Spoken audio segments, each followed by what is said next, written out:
Hello everyone, welcome back. इस video में हम करेंगे लोवेस्ट कॉमन एंसेस्टर। ये लीड कोड पे क्वेश्चन नंबर 236 है। ठीक है, तो पहले समझते हैं कि लोवेस्ट कॉमन एंसेस्टर होता क्या है। तो अगर हमारे पास एक ट्री दे रखा है, ठीक है, अपने पास एक ट्री दे रखा होगा एंड हमको मान लो बोलेंगे कि 3 और 5 का लोवेस्ट कॉमन एंसेस्टर क्या है। ठीक है, तो अब 3 के देखो सबसे पहले एंसेस्टर क्या क्या है। एक तो 2 है, एक 1 है। ठीक है, 3 के एंसेस्टर क्या क्या है, 2 है और 1 है। 5 के क्या क्या है, 2 है और 1 है ना। तो जो इनका सबसे क्लोजेस्ट कॉमन एंसेस्टर होगा ना, जैसे 3 और 5 का 2 है, वो इन दो नोड्स का एलसीए होता है। ठीक है, LCA is lowest common ancestor. ठीक है, जैसे मैं इसमें लेता हूँ, इसमें अगर मैं लेता हूँ 3 और 5 का, तो 3 के एंसेस्टर कौन सा, 2 और 1, और 5 के क्या क्या है, 4 और 1। तो इनका सबसे कॉमन क्लोजेस्ट एंसेस्टर कौन सा है, 1। ठीक है, तो इन दोनों का जो एलसीए होगा वो होगा 1। ठीक है, आया समझ। अब आते हैं अपने टेस्ट केसेस पे। तो हमको रूट दे रखा होगा एंड हमको दो नोट्स दे रखे होंगे, हमको उन दोनों नोट्स का एलसीए निकालना है। तो जैसे इस केस के अंदर हमको बोला है 5 और 4 का निकालने के लिए, तो 5 के देखो एंसेस्टर क्या क्या है, 3 2 1। 4 के क्या क्या है, 2 1। तो इनका कॉमन सबसे क्लोजेस्ट एंसेस्टर क्या है, 2। ठीक है, वो है 2। तो इसलिए हमारा आउटपुट हो गया 2। ठीक है, अब इसमें एक केस और है, एक केस और है कि अगर हमको जैसे 4 और 2 को देखो, तो 4 के एंसेस्टर क्या है, 3 2 1। 2 का 2 जैसे खुद ही आ गया इसके एंसेस्टर में, है ना। 2 इसके एंसेस्टर में खुद ही आ गया, तो 2 इनका एलसीए हो जाएगा। ठीक है, इस चीज को आया समझ कि अगर हम एक नोड, दो नोड्स का एलसीए ढूंढ रहे हैं एंड एक के एंसेस्टर्स में दूसरा नोड आ गया, ठीक है, तो वो दूसरा नोड जो होगा वो एलसीए हो जाएगा। जैसे 4 के एंसेस्टर में 2 आ गया तो 2 एलसीए हो जाएगा। ठीक है, ये दो केस बनते हैं अपने इसके। तो आते हैं इसको सॉल्व करने पे, एक बार समझते हैं। ठीक है, हम एकदम सिंपल रखेंगे, आंसर पे पहुंचने का ट्राई करेंगे अपनी अप्रोच के साथ। ठीक है, अपनी अप्रोच के साथ जो हमने सोचा है कि रखेंगे, कि रूट पे खड़े हो एंड लेफ्ट राइट का देखो। ठीक है, बेसिक उससे उठा के लाते हैं। ठीक है, ये अपना गिवन ट्री, इसमें हमको बोला है 5 और 4 का एलसीए निकालो, तो आउटपुट आना चाहिए 2। ठीक है, वो हमको पता है कि क्या कैसे आएगा, है ना, क्योंकि 5 के सिस्टर है 3 2 1 और 4 के 2 1, अनकॉमन जो है इनका वो 2 रह रहा है सबसे पहले। ठीक है, तो अब देखते हैं, मान लो मैं 1 पे खड़ा हूँ। ठीक है, और मुझे ना अब क्या क्या सिचुएशन हो सकती है। या तो वन जो है वन जो है वही एलसीए हो। ठीक है, ये हो सकती है। और क्या हो सकता है, और क्या हो सकता है कि इसको इसको लेफ्ट में एलसीए मिल गया हो। ठीक है, इसको लेफ्ट में एलसीए मिल गया हो, या फिर इसको राइट में एलसीए मिल गया हो। ठीक है, ये तीनों चीजें हो सकती हैं। तो अब हम पता कैसे लगाएंगे कि वन एलसीए है या लेफ्ट राइट में कहीं मिल गया। तो उसको देखो ध्यान से। जब जो भी हमारा एलसीए होगा ना किसी नोट का, जो भी हमारा एलसीए होगा किन्हीं दो नोट्स का, ठीक है, उसके लेफ्ट में एक एलिमेंट लाया करेगा और उसके राइट में दूसरा एलिमेंट लाया करेगा। ठीक है, एक एलिमेंट उसके लेफ्ट में लाया करेगा और एक एलिमेंट उसके राइट में लाया करेगा, तो वही अपना एलसीए होगा। देखो, और किसी नोड के साथ ये केस नहीं है। 5 और 4 का निकाल रहे हैं ना, इनका एलसीए 2 है। 2 के लेफ्ट में 5 पड़ रहा है और राइट में 4 पड़ रहा है ना। 1 पे जाएंगे तो दोनों लेफ्ट में पड़ रहे हैं, 6 पे जाएंगे तो कुछ भी ऐसा सीन नहीं है, और 3 में भी नहीं है। ठीक है, तो ये चीज हमेशा रहेगी, ये चीज हमेशा रहेगी कि जो एलसीए है ना, एक एलिमेंट उसके लेफ्ट में होगा, ठीक है, और सेकंड एलिमेंट और सेकंड एलिमेंट उसके राइट में होगा, है ना। तो तो अब देखते हैं हम क्या कर सकते हैं। ठीक है, अभी सिर्फ इस वाले केस को लेके चलते हैं, दूसरे वाले केस को लेके नहीं चलते। तो मानो जब भी मुझे एलिमेंट मिल रहा है, जब भी मुझे एलिमेंट मिल रहा है इन दोनों में से कोई एलिमेंट मीन्स, ठीक, जब भी मुझे नोड मिल रहा है अपने दोनों टारगेट नोड्स में से कोई, तो मैं वहां से अगर ट्रू रिटर्न करा दूं, ठीक है, मैं वहां से ट्रू रिटर्न करा दूं, ठीक है, उसके बाद जब मैं नोड पे खड़ा हूं, तो मैं देख लूं कि लेफ्ट से क्या आंसर आया है और राइट से क्या आंसर आया है। ठीक है, अगर दोनों ट्रू आते हैं किसी भी इंस्टेंस के ऊपर, दोनों ट्रू आते हैं किसी भी इंस्टेंस के ऊपर, तो इसका मतलब वही मेरा एलसीए है ना, इसका मतलब वही मेरा एलसीए। तो मैं क्या करूंगा कि एक अलग से आंसर क्लास वेरिएबल बना के रखूंगा और उसको करंट रूट के इक्वल कर दूंगा। ठीक है, उसको मैं करंट रूट के इक्वल कर दूंगा किस केस के अंदर, जब मुझे लेफ्ट से भी ट्रू मिल जाए, ठीक है, और मुझे राइट से भी ट्रू मिल जाए। ये क्या सिग्निफाई कर रहा है, ये क्या सिग्निफाई कर रहा है, हमने देखा कि एलसीए जो है एक एलिमेंट उसके लेफ्ट में पड़ता है, एक एलिमेंट उसके राइट में पड़ता है। है ना। तो अगर मुझे दोनों तरफ से ट्रू मिल रहा है तो इसका मतलब वही मेरा बीच वाला एलिमेंट है, इसका मतलब वही मेरा बीच वाला एलिमेंट है। तो मैं दोनों साइड से जब मुझे ट्रू मिल रहा है तो इसका मतलब वही मेरा आंसर है, तो मैं उसको आंसर में स्टोर करा लूंगा। ठीक है, ये हमने अपना एक केस तो सॉल्व कर लिया, है ना। यहाँ हमने देखा था ना कि दो केस हो सकते हैं कि एक तो पाथ के अंदर कोई एक नोड खुद ही पड़ जाए और एक दोनों लेफ्ट राइट में पड़े, तो लेफ्ट राइट वाला तो हमने डिड्यूस करके निकाल लिया। ठीक है, अब दूसरा वाला केस देखते हैं। अब दूसरा वाला केस देखते हैं, यहाँ बना लेता हूँ इसको फिर से। 1 2 3 5 4 ठीक है। अब अगर हमको कोई बोले 5 और 2 का एलसीए निकालना है, ठीक है, तो इस केस में देखते हैं क्या होता है। अब अगर मैं 1 पे खड़ा हूँ, ठीक है, मैं 1 पे खड़ा हूँ, हाँ वापसी अपनी सिंपल सोच पे आते हैं। तो अब मुझे ना लेफ्ट से ट्रू मिल रहा है, ठीक है, लेफ्ट से ट्रू मिल रहा है या फिर राइट से ट्रू मिल रहा है। ठीक है, तो इसका मतलब क्या है कि हमको ना अगर दोनों में से कोई एक ट्रू मिल रहा है तो इसका मतलब ना हमको एक एलिमेंट तो मिल चुका, एक साइड पे तो हमको एलिमेंट मिल रहा है। ठीक है, हमको एक साइड पे तो अपनी मर्जी का एलिमेंट मिल रहा है। तो हम क्या करेंगे ऐसी सिचुएशन के अंदर चेक कर लेंगे कि रूट की वैल्यू जो है ना, मतलब रूट जो है ना मेरा करंटली वो इनपुट जो मिला हुआ है, मान लो पी और क्यू मानते हैं तो क्यू या फिर पी में से किसी के इक्वल तो नहीं है।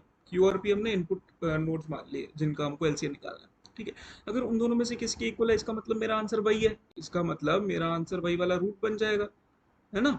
मैं क्या कह रहा हूँ कि अपने पास ये ट्री है, ठीक है, ठीक है, जब मानो मैं टू पे खड़ा हूँ, जब मैं टू पे खड़ा हूँ तो टू को लेफ्ट के अंदर 5 मिल गया होगा रिकर्शन को, तो वो लेफ्ट से ट्रू भेज रहा होगा और राइट से फॉल्स आ रहा होगा, है ना। अब टू क्या करेगा, वो देखेगा कि एक साइड से ट्रू आ रहा है, तो अगर एक साइड से ट्रू आ रहा है मतलब हमको एक साइड पे तो एलिमेंट मिल रहा है, ठीक है, एक साइड पे हमको एलिमेंट मिल रहा है। फिर अगर ये रूट, ये वाला जिस करंट रूट है वो अगर हमारा जिन नोड्स का हमें एलसीएम निकालना है, जिन नोड्स का एलसीएम हमें निकालना है, नोड्स टू फाइंड एलसीए, अगर जिनका एलसीए निकालना है अगर उसमें से कोई है तो इसका मतलब वही नोड एलसीए है। ठीक है, इसका मतलब वही नोड एलसीए है। तो हमारे दो केस बने। पहला केस क्या बना, इफ लेफ्ट इज ट्रू, ठीक है, एंड राइट इज ट्रू। ठीक है, अगर ये दोनों है अपने पास, तो अपना आंसर क्या हो जाएगा, अपना आंसर क्या हो जाएगा, करंट रूट के इक्वल हो जाएगा। ठीक है, हमारा सेकंड केस क्या बना, इफ लेफ्ट इज ट्रू और राइट इज ट्रू, अगर दोनों में से कोई एक ट्रू है, ठीक है, दोनों में से कोई एक ट्रू है, तो फिर हमें क्या करना है, हमको चेक करना है if root equal to P और रूट इक्वल टू क्यू। अगर दोनों में से किसी भी नोड के इक्वल हो रहा है तो इसका मतलब भी क्या हो गया, हमारा आंसर रूट हो जाएगा। ठीक है, इसका मतलब हमारा आंसर रूट हो जाएगा। ठीक है, अब इसका कोड देख लेते हैं एक बार। ठीक है, ये कंडीशन समझ आ गई ना, कोड देख लेते हैं एक बार। ठीक है, ये मैं कोड लिख रखा है, ये आंसर जो है उसको क्लास वेरिएबल बना रखा है, इसके अंदर अपना आंसर स्टोर करेंगे। तो ये रहा अपना हेल्पर फंक्शन। अभी इसमें हम क्या करें, इसमें हमने बेस केस लगा दिया कि अगर रूट नन है तो वहां तो ना हमको पी मिल सकता है ना हमको क्यू मिल सकता है, तो हम सिंपली फॉल्स रिटर्न करा देंगे। ठीक है, उसके बाद हमने भेज दी लेफ्ट और राइट में कॉल। अब मैंने क्या बोला था कि अगर हमें लेफ्ट और राइट दोनों से ट्रू मिल रहा है, अगर हमें दोनों से ट्रू मिल रहा है इसका मतलब वही हमारा एलसी है। तो मैंने सेल्फ डॉट आंसर में रूट को असाइन कर दिया और वहां से क्या रिटर्न करवा दिया, ट्रू। वहां से मैंने रिटर्न करा दिया ट्रू। ठीक है, और दूसरा केस क्या था कि दोनों में से कोई एक ट्रू हो, तो फिर हमें क्या चेक करना है कि पी और क्यू के इक्वल है क्या, पी या क्यू में से किसी एक के इक्वल है क्या अपना रूट, अगर है तो वही अपना आंसर है। ठीक है, और ट्रू रिटर्न कर दिया। और अगर ये नहीं है तो भी हमने ट्रू रिटर्न कर दी, क्योंकि वो क्या सिग्निफाई कर रहा है कि हमको ना यहाँ से ना एक नोड तो मिल रहा है। ठीक है, ये वाला ट्रू क्या सिग्निफाई कर रहा है कि वन नोड इज फाउंड। ठीक है, एक नोट तो मिल रहा है। और तीसरा केस क्या है, अच्छा आई गेस इसकी शायद ज़रूरत ही नहीं है, इस वाले केस की हमको, अच्छा हाँ, सॉरी सॉरी, ये हमने तीसरा एल्स क्यों लगाया, मान लो हमको लेफ्ट से भी फॉल्स मिला, ठीक है, और हमको राइट से भी फॉल्स मिला, ठीक है, लेकिन हमारा करंट एलिमेंट जो है ना वो दोनों में से किसी ना किसी की इक्वल है, तो इसका मतलब हमको एक एलिमेंट मिल गया, इसलिए हमने यहाँ से भी ट्रू रिटर्न किया। और अल्टीमेटली अगर इनमें से कोई भी चीज़ नहीं हो रही तो हम फॉल्स रिटर्न कर रहे हैं। आया समझ, आया समझ। ठीक है, तो इसको हम लोगों को काफ़ी मतलब सिंपल तरीके से ही सोचना था, लेकिन फाइनली हम अपने सॉल्यूशन पे पहुंच सकते थे। ठीक है, तो तो अब एक बार इसका ड्राई रन करना ज़रूरी है, वो करते हैं हम। उसके अलावा तो इससे कुछ नहीं है अभी। 3 4 5 एंड मैं इनपुट ले लेता हूँ 3 and 4, पी एंड क्यू की फॉर्म। ठीक है, और ये अपना रूट है। ठीक है, ये सब चीज़ें हो गई अपने पास। अब देखते हैं। ठीक है, तो ड्राई रन करने से पहले कुछ कंडीशंस दे रखी थी क्वेश्चन में। कुछ कंडीशंस क्या दे रखी थी कि पी एंड क्यू हमेशा एग्जिस्ट करेंगे। ठीक है, और ऑल नोड्स आर यूनिक। ठीक है, सारे नोड्स अपने यूनिक है। ठीक है, ये दो कंडीशन हमको दे रखी थी, और ये भी दे रखी थी कि पी और क्यू कभी सेम नहीं होगा। ठीक है, पी और क्यू कभी सेम नहीं होगा। ठीक है, तो अब इसके ड्राई रन पे आते हैं हम एक बार, इसको ध्यान से समझना। तो एक है अपना आंसर वेरिएबल। ठीक है, जिसको इनिशियली मैं नन डाल देता हूँ, और आते हैं अपनी फंक्शन कॉल पर। हमारा फंक्शन कॉल होगा फंक्शन ऑफ 1। वो चेक करेगा कि वो नन है नहीं है, तो वो भेज देगा लेफ्ट में कॉल। ठीक है, 2 चेक करेगा कि वो नन है नहीं है, वो भेज देगा अपने लेफ्ट में कॉल। 3 चेक करेगा वो नन है नहीं है, वो भी भेज देगा अपने लेफ्ट में कॉल, विच इज नन। ठीक है, यहाँ पे तुम लीफ वाली कंडीशन में डाल सकते हो, फिर लीफ वाले में हमको चेक करना पड़ेगा कि वो पी और क्यू में से किसी के इक्वल है तो ट्रू रिटर्न करो, नहीं तो फॉल्स रिटर्न करो, तो इसलिए मैं नहीं लिखी। ठीक है, तो अब ये नन पे गया और नन से इसको मिल जाएगा फॉल्स। अब 3 अपने राइट में कॉल करेगा, 3 अपने राइट में कॉल करेगा, जो वापसी जाएगी नन पे, तो ये भी रिटर्न कर देगा फॉल्स, ये भी रिटर्न कर देगा फॉल्स। तो जब हम 3 पे करें हैं तो हमको यहाँ से भी फॉल्स मिला, यहाँ से भी फॉल्स मिला, तो ये वाली कंडीशन में नहीं जाएगा, ये वाली कंडीशन में नहीं जाएगा, सीधा एल्स में जाएगा। फिर ये चेक करेगा रूट पी के या क्यू में से किसी के इक्वल है। पी क्या था अपना 3, रूट क्या अभी अपना 3, किसी एक के तो इक्वल है, तो यहाँ से क्या रिटर्न हो जाएगा ट्रू। ट्रू को क्या रिटर्न हो जाएगा ट्रू। ठीक है, अब 2 का लेफ्ट पूरा प्रोसेस हो गया, 2 भेजेगा राइट में call, which is function of 4, function of 4। तो 4 चेक करेगा कि वो नन नहीं है, तो ये अपने लेफ्ट और राइट में कॉल भेजेगा, दोनों साइड से इसको फॉल्स एंड फॉल्स मिलेगा। ठीक है, फॉल्स एंड फॉल्स ही रहेगा 4 के लिए भी। फिर इसमें भी नहीं जाएगा, इसमें भी नहीं जाएगा, एल्स में जाएगा सीधा।